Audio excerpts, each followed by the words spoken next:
The witness. My name is Caratel of the Venerii Collective, a historian, not a soldier.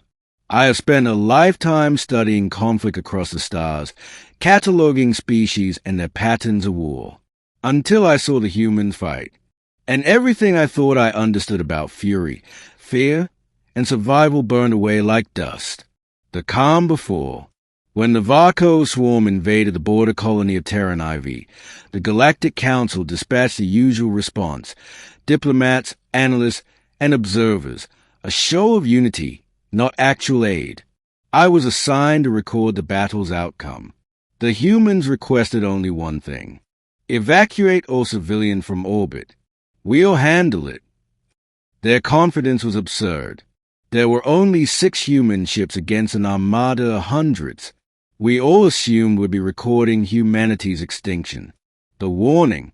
The human commander, Captain Elaine Ross, gave a single transmission to the swarm before the fighting began. You have crossed into Terran territory. Turn back. This is your only warning. The Varcos laughed, or whatever their clicking, hissing equivalent was. Their response was simple: you will be devoured first. Captain Ross sighed. So be it. The line cut. The fury. What happened next defied every rule of warfare. The human ships didn't retreat, didn't scatter. They advanced, straight into the heart of the armada. Their hulls glowed white-hot, venting energy at levels that should have torn them apart. Then the humans began broadcasting. Not weapons, not threats. Music. Ancient Terran war hymns, distorted through the void, echoing across every open channel.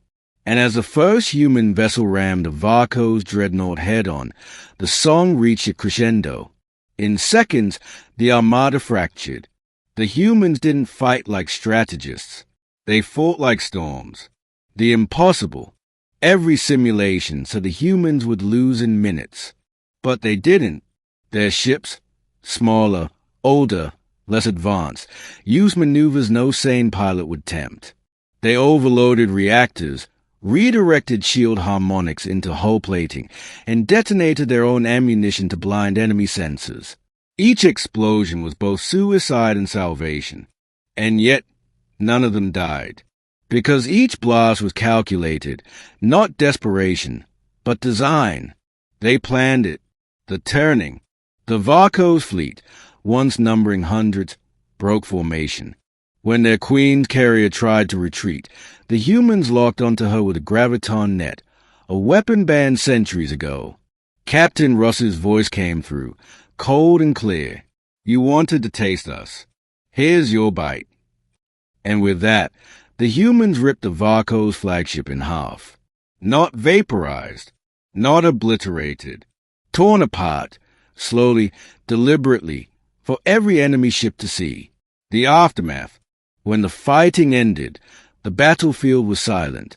6 human ships drifted among the wreckage of 300 Varco's vessels.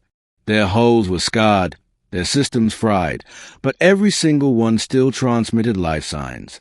I remember standing there, recording the aftermath, my claws trembling. They had done it, not through numbers, or technology, or luck, through will. The lesson. Later, when I interviewed Captain Ross, she didn't boast. She didn't even seem proud. You study wars, she said. So tell me, what's the one thing every empire forgets? I had no answer.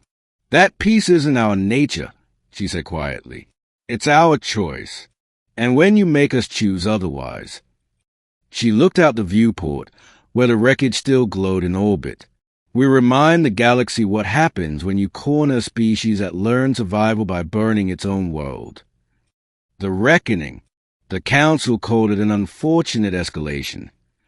The rest of the galaxy called it something else. A warning.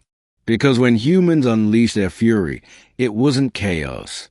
It was precision, guided by grief, fueled by memory, and executed with the discipline of gods who remember being mortal. The archive.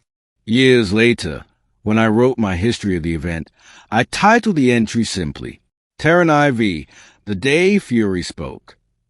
And in the margins, I added a note that no one would read but me. I once believed Fury was madness. Now I know its purpose. The inscription.